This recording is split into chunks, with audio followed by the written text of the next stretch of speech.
Hi, this is M Pachauri. स्वागत है आप सभी का YouTube channel masters in ethical hacking 2.0 पर। यहाँ हम जानेंगे क्या है रियल साइबर सिक्योरिटी और कैसे करते हैं साइबर सिक्योरिटी एक्सपर्ट बड़े बड़े केसेस को solve. Hello and welcome friends, welcome to the class number 2 of IP addresses. तो फ्रेंड्स, इस क्लास में हम जानेंगे कि किस तरह से आईपी एड्रेस को चेक किया जाता है और किस तरह से जो लोकल होस्ट है यानी कि 127 वाला जो आईपी एड्रेस था उसे एक्टिवेट किया जाता है। एंड इसके साथ साथ हम जानेंगे कि मतलब उन चीज़ों को सर्विसेज को एक्टिवेट करके यूज़ कैसे करते हैं, पब्लिक और प्राइवेट में डिफरेंस क्या है, तो ये प्रैक्टिकली जान लेते हैं। सबसे पहले मैं आपको पब्लिक और प्राइवेट वाला डिफरेंस क्लियर कर देता हूँ। इसके लिए हमें जाना पड़ेगा हमें जाना है, we have to run Google and Google पे जाने के बाद आपको लिखना है यहाँ पे व्हाट इज़ माई आईपी। तो ये जो आईपी एड्रेस आपको दिखाई देगा ये पब्लिक आईपी एड्रेस है। आप इसे यहाँ पे नोटिस कर सकते हैं कि आपका जो पब्लिक आईपी एड्रेस है वो क्या है। देन ये आपका पब्लिक आईपी एड्रेस है। अब प्राइवेट आईपी कौन सा होगा, तो इसके लिए फ्रेंड्स आपको जाना होगा सीएमडी में और मैं इसे रन कर लेता हूँ। सीएमडी को रन करने के बाद जो आप यहाँ पे लिखते हैं, फॉर एग्ज़ाम्पल मैं यहाँ पे टाइप कर रहा हूँ IP config, एंटर कर देता हूँ। तो फ्रेंड्स IP config करने के बाद जो आपको IP एड्रेस मिलेगा आप यहाँ देख सकते हैं 192.168.1.1.0.0। तो फ्रेंड्स ये आपका जो एड्रेस है ये आपका प्राइवेट IP एड्रेस है जो कि आपको मिला हुआ है। तो friends this is the difference public and private IP। Private IP जो आपका होता है कभी भी वो हाईलाइट नहीं होता पब्लिकली, और प्राइवेट IP काफ़ी सेंसिटिव होता है क्योंकि उसी की मदद से आप अपनी सारी सर्विसेज को यूज़ कर रहे होते हैं। अब हम बात करते हैं सेकेंडली कि 127 जो आईपी एड्रेस था 127 वाला, वो डायग्नोस्टिंग और टेस्टिंग पर्पज़ के लिए मैंने आपको बताया था। तो कैसे करते हैं उससे टेस्टिंग, तो फ्रेंड्स सबसे पहले उसे आपको एक्टिवेट करना पड़ेगा। मैं आपको बता देता हूँ। एक्टिवेट करने के लिए आपको जाना है कंट्रोल पैनल में program and features. Program and features में एक ऑप्शन होता है टर्न विंडोज़ फीचर्स ऑन और ऑफ। तो जैसे ही आप इस पर क्लिक करेंगे यहाँ आप देख सकते हैं विंडोज़ के जो फीचर्स हैं ये यहाँ आ जाएंगे और यहाँ से आपको क्लिक करना है इंटरनेट इन्फॉर्मेशन सर्विसेज यानी कि IIS। दूसरा है इंटरनेट इन्फॉर्मेशन सर्विसेज होस्टेबल।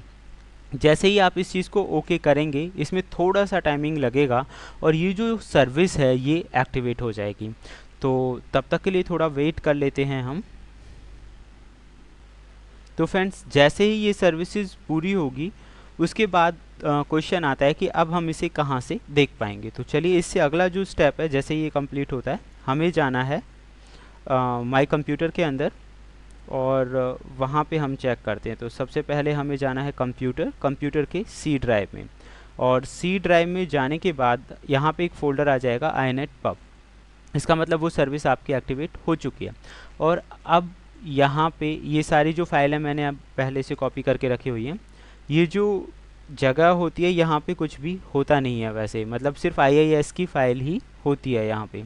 तो फ्रेंड्स यहाँ पे क्वेश्चन आता है कि आपने जो भी वेबसाइट बनाई है टेस्टिंग करने के लिए या कोई भी वल्नरेबल वेबसाइट आपके पास हो तो उस वेबसाइट को आपको यहाँ पे लाके कॉपी और पेस्ट करना होता है। इसमें पहले का जितना भी डेटा है वो आप डिलीट कर दीजिए और यहाँ पे उस वेबसाइट को कर दीजिए पेस्ट करने के बाद अब बात आती है इसे रन कैसे करेंगे। तो फ्रेंड्स इसे रन करने के लिए कुछ ज़्यादा डिफ़िकल्ट नहीं है, आपको जस्ट यहाँ लिखना है 127.0.0.1 क्योंकि यही था और लास्ट में मैंने पोर्ट नंबर लिखा है। ज़्यादातर पोर्ट नंबर 80 पे चलता है, यहाँ मैंने चेंज किया हुआ है इस वजह से 81 लिखना पड़ रहा है। अदरवाइज़ आप ना भी लिखें तो भी ये चल जाएगा। तो फ्रेंड्स एंटर आप कर दीजिए। आप यहाँ देखेंगे कि जो फाइल या फोल्डर आपने डाली हुई है, मैंने यहाँ एक वेबसाइट डाली हुई है टेस्टिंग पर्पज़ के लिए। तो वो वेबसाइट ये सारी चीज़ें वेबसाइट्स वगैरह आपको दिया जो कोर्स में टूल्स वाले जो लिंक है वहाँ आपको मिल जाएंगी ये।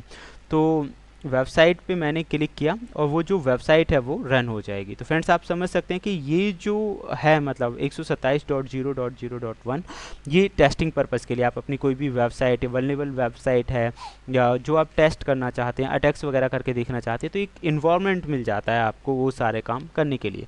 तो ये 127 था। अब आपको समझ में आ गया होगा IP एड्रेस और 127 वाला फंडा। एंड IP एड्रेसेस चेक करने के और भी कई तरीके हैं। देन आपको जो यहाँ याद रखना है वो ये है कि ये जो आईपी एड्रेसेस हैं इन्हें ट्राई नहीं करना है, इन्हें अपने माइंड में सेट कर लीजिए अच्छी तरह, क्योंकि आगे हम जो भी प्रैक्टिकल्स करेंगे और उनमें आईपी एड्रेसेस आएंगे तो ये आईपी एड्रेसेस आपको हमेशा से याद रखने हैं कि ये आईपी एड्रेसेस जहाँ भी आ जाएं आप इन्हें बिल्कुल ना छेड़ें, क्योंकि गवर्नमेंट सेक्टर्स और काफ़ी सेंसिटिव इन्फॉर्मेशंस रखने वाले आईपी एड्रेसेस हैं। कोई नासा से रिलेटेड है, कोई आपका एफबीआई का है, कोई आपका मेन सेंसिटिव गवर्नमेंट की साइट्स का है। तो इस तरह की चीज़ों पे आपको बिल्कुल प्रैक्टिस नहीं करनी है। तो फ्रेंड्स ये था हमारा अभी का वीडियो आईपी एड्रेस से रिलेटेड। नेक्स्ट हम देखेंगे कि अपना खुद के लिए लैब कैसे तैयार करें। Thank you.